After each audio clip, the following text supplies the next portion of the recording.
feeling overwhelmed by the thought of managing your work schedule, especially when you've missed some hours.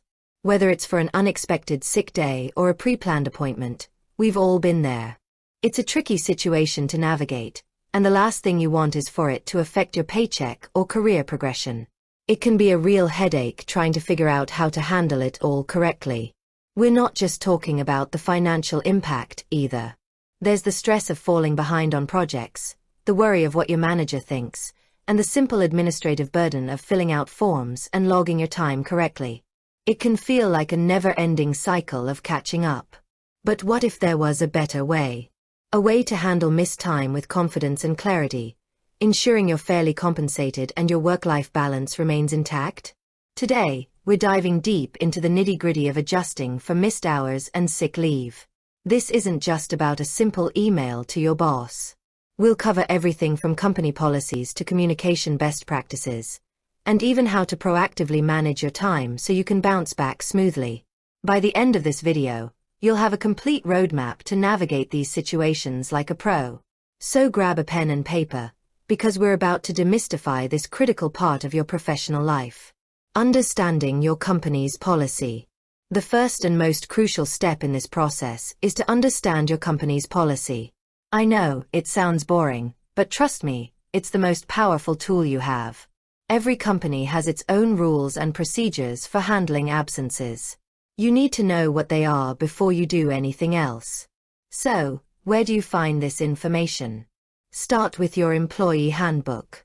This is the Bible of your workplace, and it's usually available on the company's internal network or portal. Look for sections on attendance, leave policies, sick leave, and time off. Pay close attention to the details. For example, your company might differentiate between sick leave and personal time off, PTO. Sick leave is specifically for when you're unwell, while PTO might be a more general bucket you can use for anything from a doctor's appointment to a family emergency. Some companies have a single, combined policy, while others keep them separate. Knowing this distinction is vital. Another key detail is the accrual process. How do you earn sick days or PTO? Is it a set number of days at the beginning of the year, or do you accrue a certain number of hours for every week or pay period you work? Understanding this will help you track your available time and avoid any surprises. The immediate aftermath. What to do right away. Once you know the policy, the next step is what to do when the absence actually happens. Let's break it down into two scenarios: planned absences and unplanned absences. For a planned absence, like a scheduled doctor's appointment, the process is straightforward. You should notify your manager and, if required, the HR department, in advance. Most companies require at least 24 to 48 hours notice for these situations. The key here is proactive communication. Don't wait until the last minute. The more time you give, the better your team can prepare for your absence, and the more professional you look. Now, for an unplanned absence, like waking up with the flu, the process is a bit different but just as critical. The rule of thumb is to notify your manager as soon as possible, and definitely before the start of your workday. An email is usually sufficient, but a quick phone call might be better, especially if you have a time-sensitive project due. The message should be simple and to the point. State that you won't be able to work today due to illness, and you'll keep them updated. You don't need to go into gruesome detail about your symptoms. "I'm feeling unwell and won't be able to make it in today," is perfectly fine. After you've notified your manager, the next step is to follow your company's specific procedures for logging the time. This might involve a specific form, an online portal, or simply telling your manager to log it for you. Make sure you understand this process and complete it correctly to ensure your pay is not impacted. Communicating with your team. Your manager isn't the only person you need to think about. Your teammates depend on you, and a sudden absence can throw a wrench in their plans. This is where professional courtesy comes in.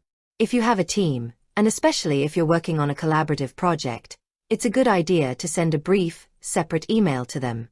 Again, you don't need to go into details about why you're out. A simple, "Hi team, I'm out sick today.